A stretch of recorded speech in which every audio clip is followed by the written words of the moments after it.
Hi, and welcome to another daily recap. So today I'm going to recap September 20, 2024, and it's day 104. So to summarize what happened today, I didn't get any trades in EU, but I got one beautiful LC1 in GU, and it was a profit. I got 2.6 hour profit. Okay, without any ado, let's start analyzing both EU as well as GU and see why I didn't get any trades in EU and I got a trade in GU despite both the pairs moving in sync. So let's jump into the whiteboard. Yeah, there it is. Before starting the analysis, I just want to show you that there was only actually there is no news. So and the bank and it is also not a bank holiday. This means that you can expect the price action to be at best, and it is the best time to capture whatever pips you want to capture. For not let it for now. Uh, yeah, this will be better. Yeah, perfect. So, in the euro dollar, in daily, the swing structure is bullish and the internal is also bullish. The price has swept some sell side liquidity and it is now raging up to take out the weak fractal high as well as the weak internal high.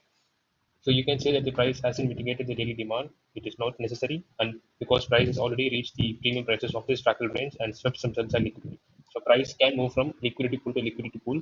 Since it swept this sell side liquidity and pushed up, so the next target would be the buy side liquidity, which is the weak fractal high.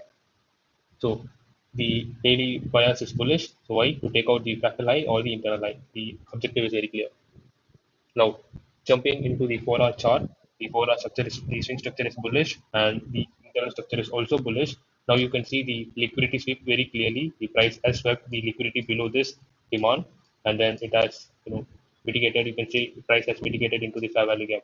But for me, what I'll say is price has swept the sell side liquidity and pushed up. So if you follow some other mentor, you can say that the price has mitigated the fair value gap. But for me, price has mitigated the sell side liquidity. And now it has pushed up and it and sorry. So after taking sell side liquidity, the next obvious liquidity pool would be the buy side liquidity. So here is the buy side liquidity. This is actually a news candle. So obviously you know that a ton of liquidity would be available above a news candle. So buy side liquidity is a target for today. So I'm expecting the price to take out this. So, and again, the objective is very clear, bullish. Why bullish? To take the buy side liquidity above the news, and also the weak swing high. Actually, the 4R is in phase A, so it is pro internal, pro swing. So it is high probability to take longs. So jumping into the H1 swing structure is bullish and the internal structure is also bullish. Price has reached the discount prices of this internal range and it has started to push up. So the weak internal high is in the vicinity of the H1. So I can expect the price to take out the weak internal high as well as the weak swing high. So how can I take longs? So there is this POI from which I can take longs. So if the price didn't come to this POI, okay, this is not actually a POI because it did not cause any market structure shift. So if the price takes out this weak internal high, then this would become the POI that I'm looking for. But for now, this is not a POI. So what I can do is how I can take the trade.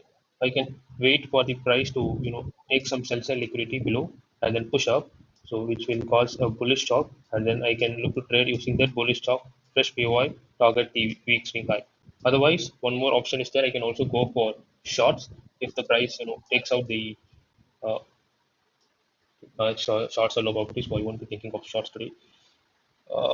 Yeah, I can look to play the A2 longs if the price goes above the swing high also because there is nothing to the left from which the price can react from. So longs would be high probability today.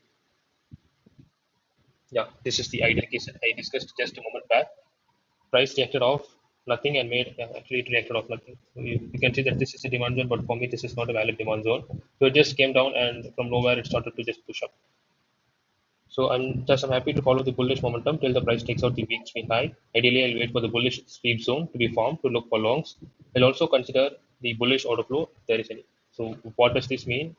I'll also consider the bullish order flow, which means that if the demand chains get respected, I just follow the demand chain because there is nothing from the left from which the price can reverse, can tap into and then make a massive push down. So I can just follow the demand chain if there is no bullish sweep zone being formed. So at 811, the as expected price took out the weak internal high. So this became the POI that I look to target, wait for the price to tap into and look for some lower time frame confirmation, and then I can look to take longs. Or you know if this is the high boss, this is the strong internal low, so this becomes a valid POI now. And now what I can expect is I can expect to play the internal pullback. So yeah, internal pullback is also high probability because once the price takes out the Asian low, there is nothing to the left from which the price can react from apart from this demand zone. So I can expect a deeper internal pullback before pushing up. Shorts are also valid, but it is against the high time frame bias. As expected, price pushed down, and I was ready to look for face these shorts. But I must remember that price has took the buy side liquidity, so it would search for the sell side liquidity, and price took the sell side liquidity, which means price will now search for buy side liquidity, right? Liquidity pool. So this is a kind of low probability trade, and also it is also set in the checklist also. You can see there the price is not tapping into high time frame POI, nor the high time frame is supporting the medium time frame area. The only thing is high time frame PO with a score of 4 by 8. Sorry, the medium time frame PO with a score of 4 by 8, and it is in line with the medium time frame order flow. So I'm just trading with these two factors in my mind. That's it. So what is the PO criteria? What are the PO criteria that has been met? So it has swept liquidity, it has displacement. You can see huge bearish candle, and it has made a shift in the order flow, and it is unmitigated, and it does not have induced demand, but it is formed during the kill zone, and it has flipped this order block. If it is order block, it has got flipped it and then pushed down. So what are the other confluences? It has swept Asian high, and there is no opposing supply and demand zones, and it has also swept the previous day high. So the price can come down, strongly. Probably this price can reverse after taking this sell side liquidity, or price can come all the way down to take the sell side liquidity, and then it can go up. So either of this is possible. So what are the risk factors against the high time frame bias? Counter internal price reacted often. Price could react often fair value gaps. Obviously, yeah, it is possible. Asian no liquidity taken, so that is sell side liquidity taken. So this could be the next buy side liquidity which can be taken out. And yeah, this the entry method can be with the LC1 or LC2A, and also I can take trade with the M15 LC1 confirmation entry. At 13, price made a bullish divergence, but I can also see this as a low resistance liquidity, which the price can take out in the future. But since the price didn't, uh, you know, made a clear swing, make a clear structure, I can't say this as a lead LC1. I can't say this as a lead, so this is not a valid LC1 to be targeted. So only if the price closes below this low, I can look for this as LC1. But since did not close, so what I can expect is you can expect the price to make somewhat equalize and then liquidate the equalize and then push down. So I could play that LC2B. I can't play LC now. Go to the LC2A. So that is the issue. So yeah, one more risk factor is that opposing KSMT divergence. So the SMP is against my bearish idea.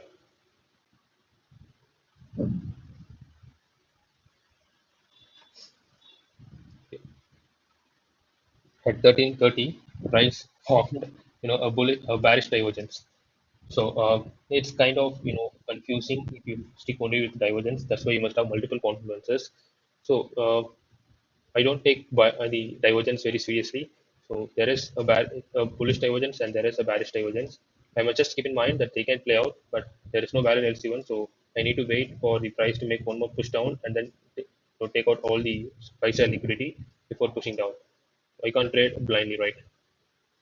Obviously, the bearish S&P divergence failed, and the price started to move up.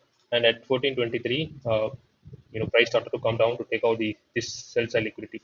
But I was not interested, and also price mitigated the M15 POI. But I was not interested in this trade because uh, I, I'm not concerned in M15 POIs. I'm just concerned in M15 LC1. So there is no lead and there is no sweep of liquidity. And yeah, there is low resistance liquidity that can be swept down, but I'm not interested in that one. I'm just interested in my model, so which is not available. So I didn't take the trade, but yeah, actually it played out nicely. Did I? No, I don't have. Yeah, actually it played out and price hit the 2.6 hour mark. So if I show you.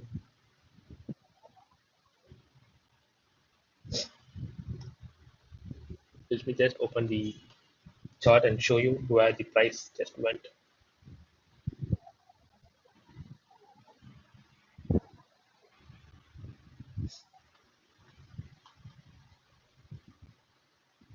Yeah. So this is in 15 chart, and you can see price went well below the 2.6 hour mark. So this could have been, a beautiful profitable trade, but since there is no LC1, I didn't take the trade. So if I had just place my order right here, stop loss and 2.6, I think it's in the reverse direction.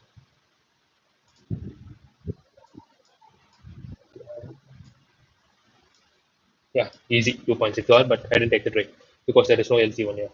So it is what it is. Not all the time I'll get the trade. I get the perfect entry model, but yeah, I actually got the perfect entry model in. Sorry, sorry. Okay, this is EU and this is GU. So I'll explain GU in a moment. So, but I didn't get any trades in EU. So off the desk, and it was almost the end of the day, 14:23. Just two more candles to go. So I just left the desk because I know that there is no entry models, but there is beautiful liquidity to target. But I can't just take trades in YouTube. So that's it from EU. So let's jump into GU and see how we got the profit in GU. So let's start the GU analysis. And as I mentioned earlier, I got profit in GU, and it was during the New York. And yeah, I took the phase D shorts, but there were a ton of confluences that were aligning up apart from mentioning it as phase D. So let's jump into the whiteboard and see what happened on this day. So this is daily, and you can see that the swing structure is bullish, and the internal is also bullish. And the price, you can see the price is approaching towards the daily supply to tap into this one and start a pullback. So the longs are high probability today. I can expect the price to keep going up to mitigate the daily supply. But one more thing is that the since the price has taken out the internal high, there is a possibility that before reaching the daily supply, price can make a short pullback and then it can move up. So that's possible, but I stick with the bullish objective. So bearish to make a pullback, bullish to mitigate supply. I'll stick with this bullish to mitigate supply. I don't want to expect the price to come down. I'm just following the bullish order flow. So it's kind of neutral, but I'm more aligned to the bullish order flow. So here in the it's the daily again. So let's jump into 4-hour chart. The swing structure is bullish. The internal is also bullish. So we can expect either the price to come down to take out this sell side liquidity, mitigate the 4-hour demand and then push up, or we can expect the price to just keep going up and then make the bearish stop. We have seen this situation already in GU. Maybe this could happen again. So I think last month August price just shot up without giving any pullback, and I was clueless where to take the trade. So it can happen similarly. So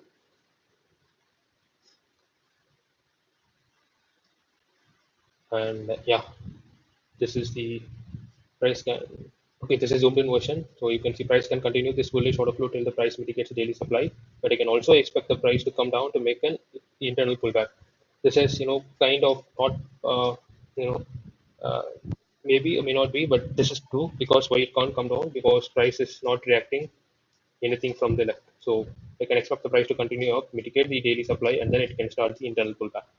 So 4 hour is also neutral, kind of whether thinking of whether the price can go up or go down because price has swept the buy side liquidity. So it can come down to mitigate the sell side liquidity. So if not supply to demand, price moves from sell side liquidity to buy side liquidity and the opposite. So if I jump into the H1 swing structure is bullish and the internal structure is also bullish.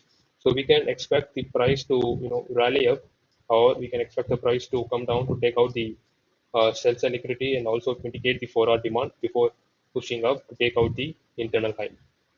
So and also the longs are phase two and shorts are phase D. The shorts would be bit low probability because price is not tracking off from the high time frame supply. And yeah, this is the daily supply, but price didn't react off from that one. Price made a bearish stop.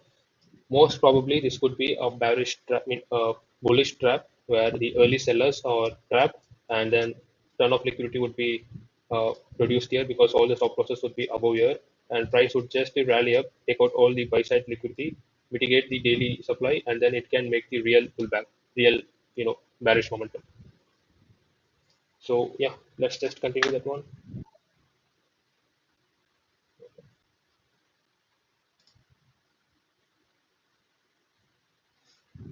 Wait just a minute.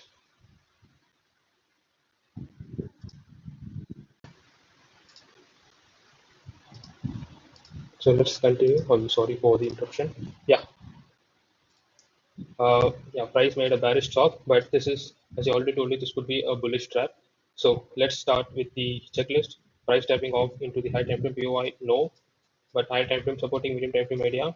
Yeah, I told you in both 4 hour as well as in daily, there is a chance to make a bearish pullback. So here is the bearish pullback.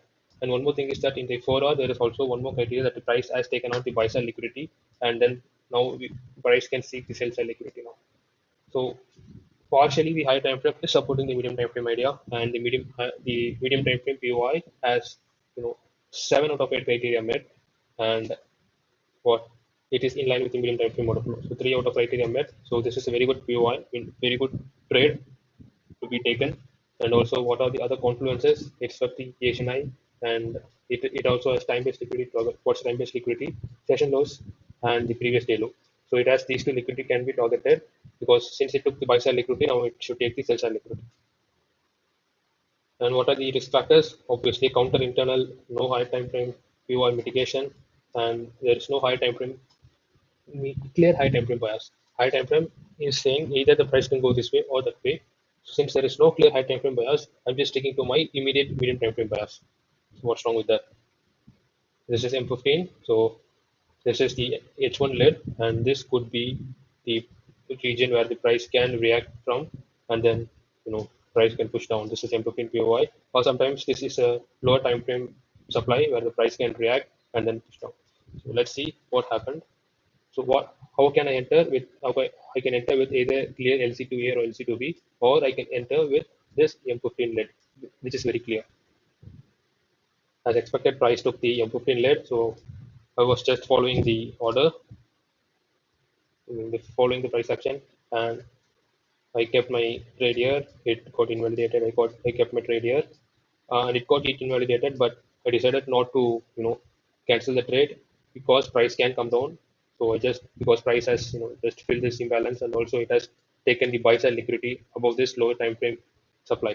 So there is a possibility of the price coming down after filling this imbalance. And also one more thing is that this is not only an imbalance, this is also a supply because you can see the price came up, made a pullback, and then pushed up. So this is a buy to sell supply zone. So actually price has mitigated the supply, so within which we are having a fair value gap. So price is mitigated the fair value gap to be short, and then price is now pushing down. And this would be my 61.8% level, which is my break even point. So if the price takes out the break this point, I would be taking my stops to break even, and which actually happened.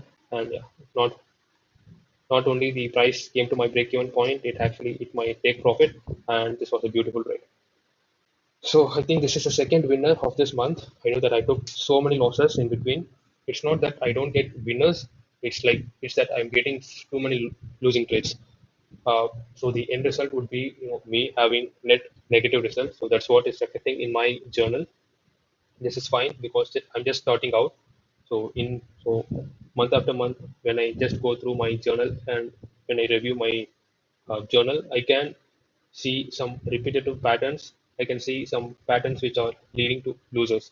I can just cut those patterns and just stick to the patterns which are giving me the results. Obviously, I can't increase. No, I can't increase the profits, but I can decrease the losers. So once the losers are decreased, my strike rate will increase. I'll trade less trades in a month, but also I'll be having more confident in those trades because I have live trade data with me to support my future trades. So yeah, I have backtesting data, but backtesting data is so much different from live data because in live data emotions are involved in your journal, whereas in backtesting data there is no emotions, there is only technicals.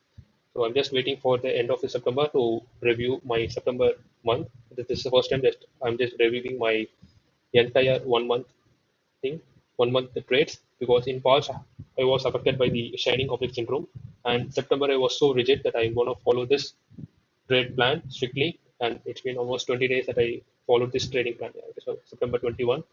So few more, I think one more week to go, one and a half week to go. Then once that is done, I'll be completing my first month of consistency. So I'll be reviewing that month, and I'll be posting the video also. If there is any tweaks or any patterns that I identify, I'll be uploading that in the YouTube. So it's my trading journey. Welcome to my trading journey, and thank you for following me. So see you tomorrow. Sorry, see you on the next day. That is uh, September. I don't know the date. September 24. Sorry, September 23, 2024. Until then, yes, guys. Bye.